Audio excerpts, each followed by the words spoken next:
ભાઈ આજે આપણે જે ફ્લેટની વિઝિટમાં આવી ગયા છીએ ને પ્રીમિયમ સેગમેન્ટનો ફ્લેટ છે ને જો આના એરિયાની વાત કરું ને તો રાજકોટનું કહેવાતું મરીન ડ્રાઈવ એટલે કે શીતલ પાર્કથી લઈને અયોધ્યા ચોક વચ્ચેનો બેલ્ટ અને આ 4 BHK નો ફ્લેટ છે ને જો આના કાર્પેટની વાત કરીએ ને તો 1312 કાર્પેટ એરિયા આપેલો છે. આ ફ્લેટમાં એન્ટ્રી કરતાની સાથે તમને દેખાડી દઉં તો વેસ્ટ વ્યૂ આપેલું છે. આ સાઈડ તમે મંદિર બી બનાવી શકો છો તે પણ જોઈ શકો છો અને આ આપેલો છે તમારો વિશાળ લિવિંગ એરિયામાં હિલ શેપમાં તમે સોફા રાખી શકો છો. આ પ્રોજેક્ટ એકચ્યુઅલમાં અંડર કન્સ્ટ્રક્શન છે છતાં બી તમને દેખાડી દઉં કે લિવિંગ એરિયા અટેચ જ ફર્સ્ટ ફ્લોર પર તમે જોઈ શકો છો વિશાળ ટેરેસ આપેલી છે અને આ પ્રોજેક્ટના જો એમિનિટીઝની વાત કરીએ ને તો EV charging point, allotted car parking, swimming pool et cetera બધી એમિનિટીઝ બિલ્ડર તમને પ્રોવાઈડ કરવાના જ છે. આ આપેલી છે તમારી ડાઇનિંગ સ્પેસ અને આપેલું છે તમારું સુંદર મજાનું કિચન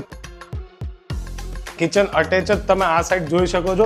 સ્ટોરેજ રૂમ પણ આપેલો છે, કિચન અટેચ જ વોશિંગ એરિયા પણ આપેલો છે. આ સાઈડ હું તમને દેખાડું તો તમારો આપેલો છે ફર્સ્ટ બેડરૂમમાં સ્ટેન્ડિંગ અટેચ બાલ્કની પણ આપેલી છે. This is the second bedroom, standing attach balcony પણ જોવા મળી જશે.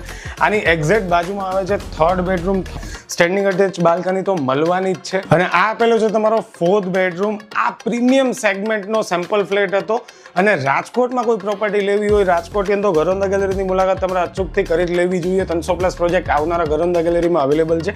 સાઇટ વિઝિટ પણ એ લોકો એમની જ કારમાં ફ્રીમાં કરાવે છે અને નવા પ્રોજેક્ટમાં કોઈ ચાર્જ નથી, કોઈ બ્રોકરેજ નથી. ટેન્શન ન લે, તમારા પેજને ફોલો કરી લો જેથી પ્રોપર્ટીના વિડીયો તમારા સુધી ઇઝીલી પહોંચી રહે. આપણે મળશું નેક્સ્ટ વિડીયોમાં.